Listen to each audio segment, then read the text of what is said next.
Muy bien, 10 minutos para las 11 de la mañana. Recibimos a Ricardo Ottone. Muchas gracias ¿Cómo por te va? invitarme. Muy bien, muchas gracias por invitarme. Muchísimas gracias por venir. Ricardo, vamos primero a lo puntual y es, ¿estuvo bien la ceremonia?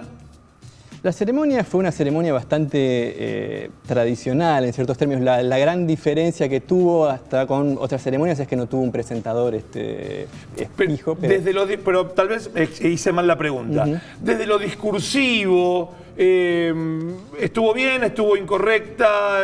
¿Se pudo hablar? Se habló de ambiente, se habló de Trump, se habló de que no hay mujeres elegidas como mejor directora. Digo, sí, se habló de varios temas que están en la agenda de Hollywood. No diría incorrecta porque básicamente son los temas políticamente correctos. El ambiente, que es uno de los que, por ejemplo, mencionó Joaquin Phoenix en su discurso, el tema de la poca representatividad de las comunidades negras o latinas, o el problema de la poca representatividad de las mujeres, la poca nominación de las mujeres. Se habló de eso, pero no es algo, digamos, sorpresivo, claro. Es algo que se viene desde hace un tiempo, en los últimos 10 años, por lo menos 5 años, es algo que es recurrente, y bueno, hay como un avance en todo ese sentido, así que era como esperable que esto sucediera. No hubo discursos que se salieran de esa marca. Y calculo que también este hecho que te decía de que no haya un presentador fijo era también una forma de uniformar la cuestión y que no se salieran un poco de esa regla. La cuestión que no haya un presentador, digo, el año pasado ya se había incurrido en esta circunstancia. Sí, sí. No era el plan principal. El plan principal era tener un conductor, pero alguien que le encontraron un muerto en el placar. Es que es muy problemático esta cuestión de que, digamos, en el tema de las redes sociales y, digamos, el archivo que todos tienen. Ayer ironizaba Steve Martin y Chris Rock sobre el tema. Si a todos nos pueden a revisar un poco nuestras redes sociales, nuestros discursos, los chistes que hemos hecho, sobre todo si sos un conductor y probablemente seas un humorista, vas a encontrar miles de cosas. Nadie podría resistir un archivo en ese sentido. Entonces es muy complicado. La academia cortó por lo sano dijo, bueno, vamos a tener diversos presentadores, pero no va a haber uno que monopolice, y quizá también es una forma de poner las cosas más tranquilas. Y desde tu punto de vista, la academia ¿está en condiciones de ayornarse a los nuevos, a los vientos que se vienen? Esta cuestión, ya por lo pronto, bueno, saco el conductor ¿saco un conductor para que todo sea dinámico o saco un conductor con el concepto de tengo un problema menos? Me parece que es más la segunda opción. Me parece que a la academia le cuesta mucho. Se está ayornando lentamente, pero muy lentamente, digamos. Me parece que está incorporando esta cuestión de la representatividad y está incorporando otros nuevos discursos, pero hay como una resistencia, hay como una rémora. Lo está haciendo y lo va a seguir haciendo, pero es un proceso largo. Hay como cierta cuestión que le cuesta. Hablábamos hace un ratitito, estábamos fuera del aire todavía, la cuestión de el artista, una película muda, en blanco y negro, era como cool votar al artista, ¿no? El año pasado, la película mexicana. Roma, sí. ¿Cómo? Roma. Yo te voy a hacer referencias sin nombres.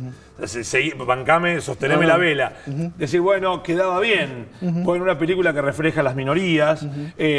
Anteriormente, y aquí ya no recuerdo si fue el Oscar 2018 o el 2017, la de Viggo Mortensen, que era un chofer. Fue la anterior, fue Green Book. Green Book, que tomaba un tema, digamos, que tenía que ver con la integración racial. Digo, etcétera. Es como lo cool. En esta circunstancia, subirse a las tetas de Parasite, ¿era lo ayornable que dijese el planeta? Che, mirá Hollywood, mirá la academia, qué moderna que está. Es un efecto posible, no creo que sea algo que la academia buscó, básicamente. Hasta ahora, generalmente son bastante tradicionales los premios, y esto, bueno, es algo que sucedió y que lo puede explotar en ese sentido. Lo que pasó ayer con Parasite es histórico, es lo que más se mencionó como para calificarlo, porque es la primera vez que una película de habla no inglesa gana tanto el premio como mejor película extranjera como el mejor, el principal, el de mejor película. Sí, puede quedar cool, pero yo no creo que la academia lo esté pensando en ese sentido. Decir la academia también no existe la academia como una entidad, sino Obvio, son varios integrantes. Por eso, digo, la nube. Puede quedar como cool, pero me parece que es más un efecto secundario que algo que esté buscado. Parasite representa el cine norcoreano, si es que existe el cine norcoreano. Es el cine surcoreano, digamos. Perdón, Del cine norcoreano no conocemos nada. Disculpame, me confundí, es horrible lo que dije. No hay un cine norcoreano, sucede que no. El cine es representativo de la cultura, podría agarrar la Paramount y hacer Parasite con la idiosincrasia norteamericana, podría, no sé, Campanella hacer Parasite. Digo, es una película que trasciende culturas. Es una película que toma un tema universal, que es la diferencia de clases, la brecha entre los que tienen mucho y los que tienen casi nada. O sea que eso es un tema universal. Estados Unidos o cualquier otro lugar podría hacer una remake de eso si quisiera, porque sí, es un tema universal. ¿Representa un poco, si vos me decís, al cine surcoreano?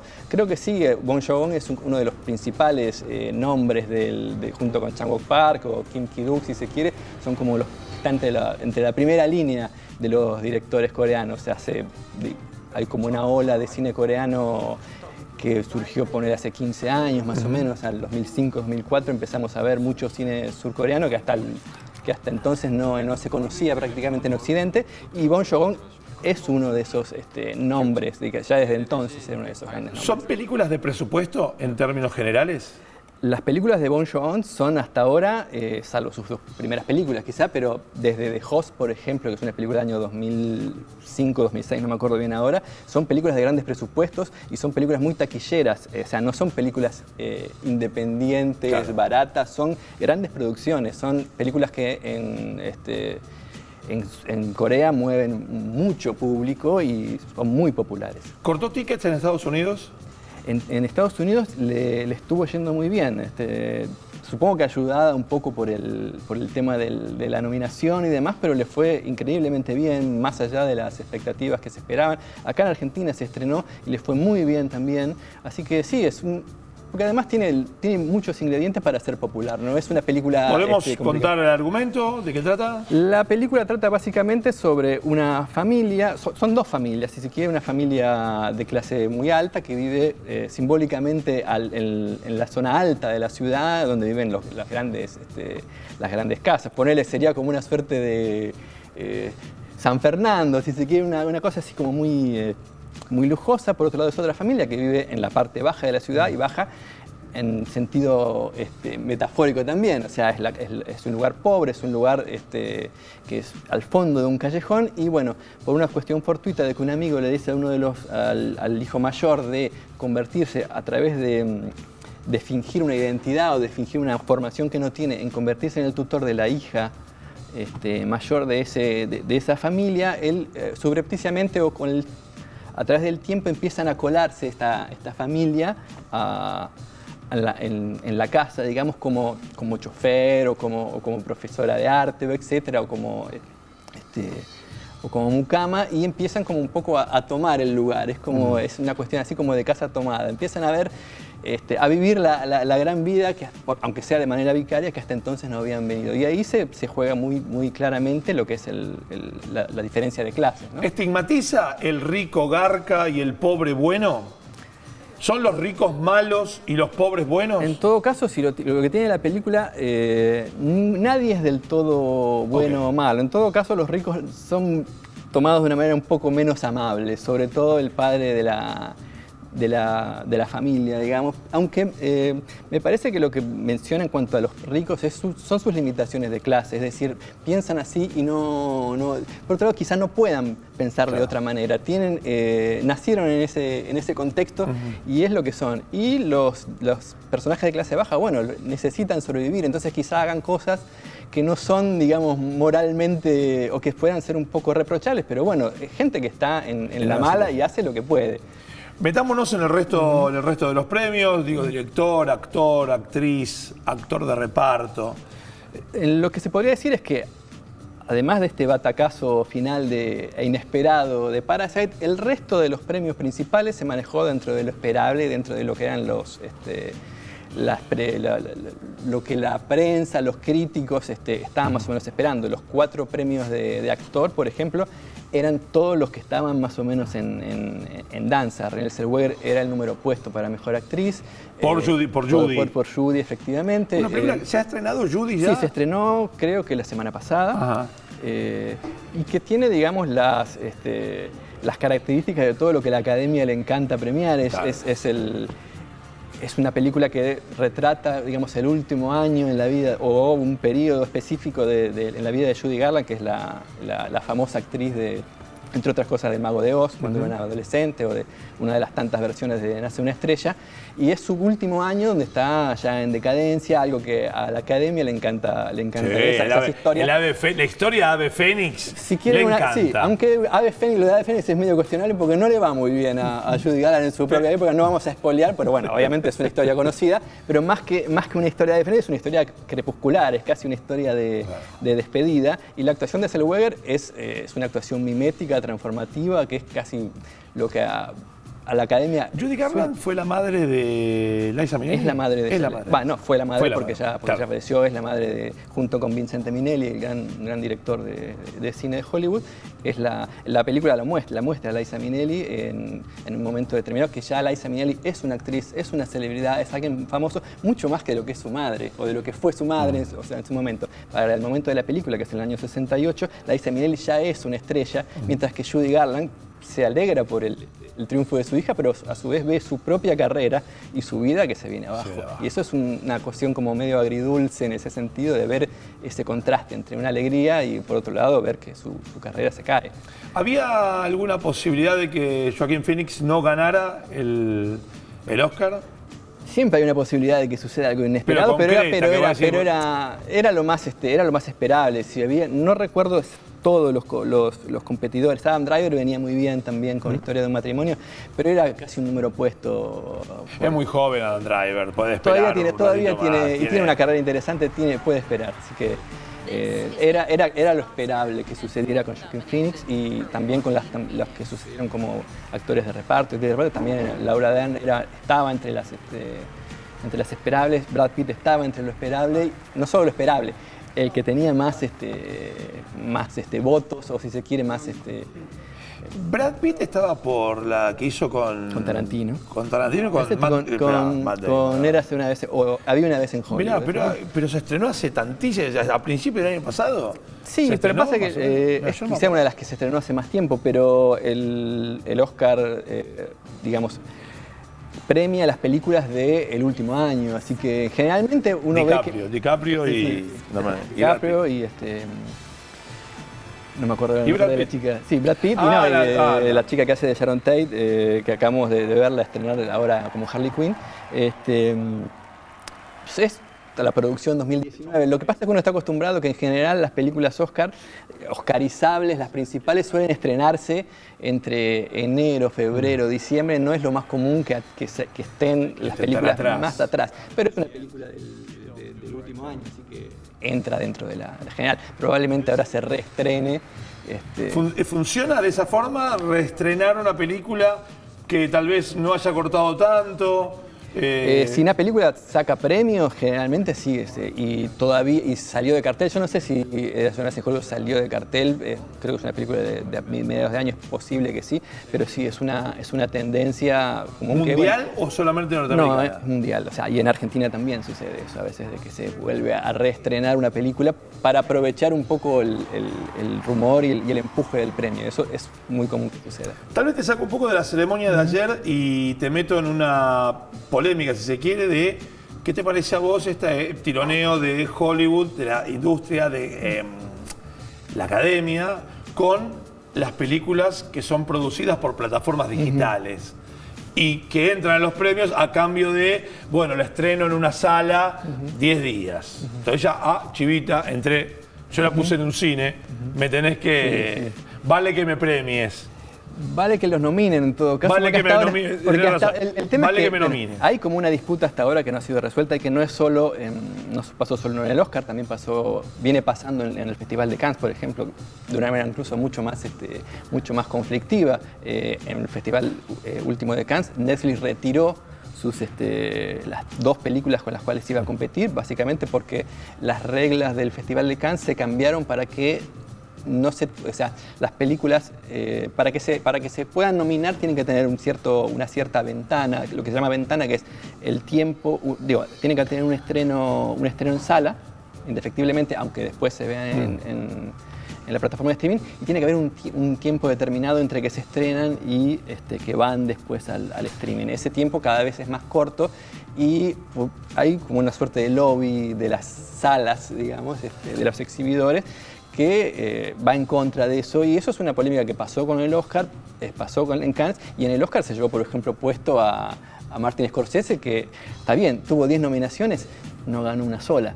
Y eso tiene que ver un poco, no creo que con la calidad de la película irlandés, que es extraordinaria, sino que me parece que la industria todavía tiene mucha resistencia. Yo creo que dentro de unos años eso se va a ir acomodando, digamos, porque es un poco parte de la corriente, pero efectivamente es un conflicto grande entre la industria, entre las exhibidores de salas y Netflix, que hasta ahora tiene... Porque es algo tan intangible, Ricardo, como la costumbre. Es decir, cómo yo saco al tipo que está en su casa, con su heladerita, con 10 cervezas, con la posibilidad de ver el irlandés si la película dura 3 horas y media, la puede ver en 5, porque la paro, recibo al de la pizza, estoy en mi sillón. ¿Cómo saco yo a ese tipo de la casa para que vaya al cine? Entiendo la pantalla, el sonido, imagino que una fotografía, lo imagino, estoy tocando, acá te pido, si digo alguna boludez, me saltás y Yo también la puedo decir. No, ya lo sé, pero por lo menos vos sabés. Digo, imagino que la fotografía de cine no es la misma por más que tenga un televisor yo hermoso y demás. Pero bueno, ¿cómo lo saco al tipo a la persona de la comodidad de su casa? Bueno, yo creo que el streaming llegó para quedarse y no hay mucho que puedas hacer al respecto. De todos modos, las salas, digamos, se viene vaticinando la muerte de la sala desde los años 60 o 50.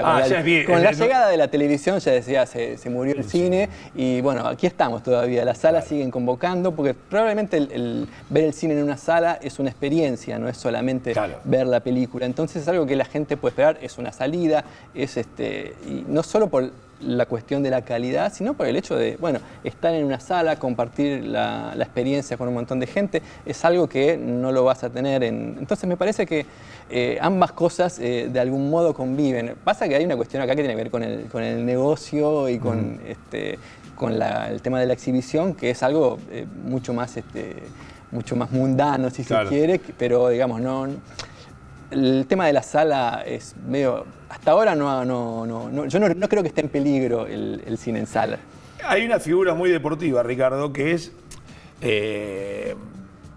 el campeón del pueblo. ¿No? Es decir, tal vez pelea un boxeador contra uno que es el fenómeno, que es el campeón, el más lindo, el que más fuerte pega. Y hay una gran pelea, en la historia de Rocky, en donde termina ganando Apollo Creed y Gigantes de Acero, que Zeus gana la pelea pero pierde el combate. ¿Hay alguna película que se haya llevado el Oscar, pero que hay otra que decir, no, mirá, esta realmente es la que a nosotros nos gustó? Hollywood tiene una historia de injusticia, si se quiere, por lo menos dentro del marco de las premiaciones, y en los últimos años ha pasado películas que han ganado cuando en realidad no estaban dentro de lo que por lo menos la crítica más celebró. Inclusive Green Book, la película del año que ganó el año pasado, si se quieren, aunque si bien era también un poco previsible que gane, mucha gente dice que realmente no y era. Es que para mí fue una historia que la vi ya 200 millones de veces. Una mala película, pero probablemente no era la mejor película. Al revés. Vos tenías The Black Klansman, tenías películas que realmente tenían como más sustancia, por lo menos desde mi opinión, y que haya ganado esa, si bien no es una mala película, y lo que se dice muchas veces las películas la forma por la que películas ganan un Oscar depende de muchos factores y es medio incontrolable porque se maneja por votación. La votación en los últimos años se volvió un proceso muy complicado. Antes era por básicamente por votación directa y la película que tenía mayor cantidad de votos. Ahora se hizo mucho más complicado. Por promedio. Sí.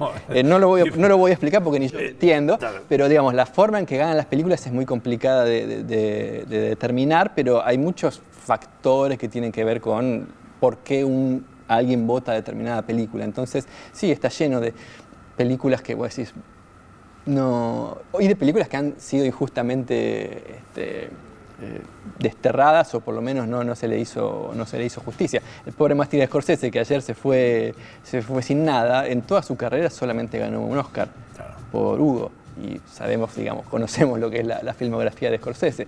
Entonces, bueno, eso es muy común.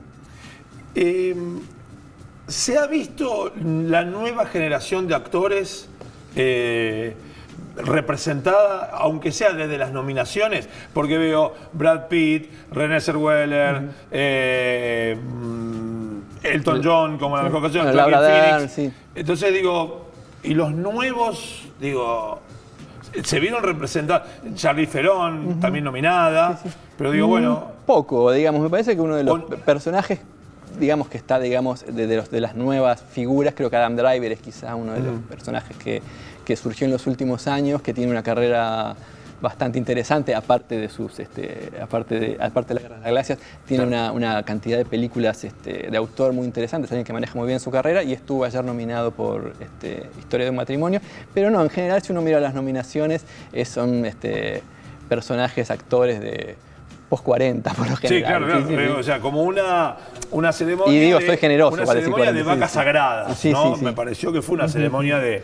Hay algunos, pero eso también es algo que suele suceder. Quizá porque no les dan los premios cuando son jóvenes, los tienen que reconocer cuando son más grandes.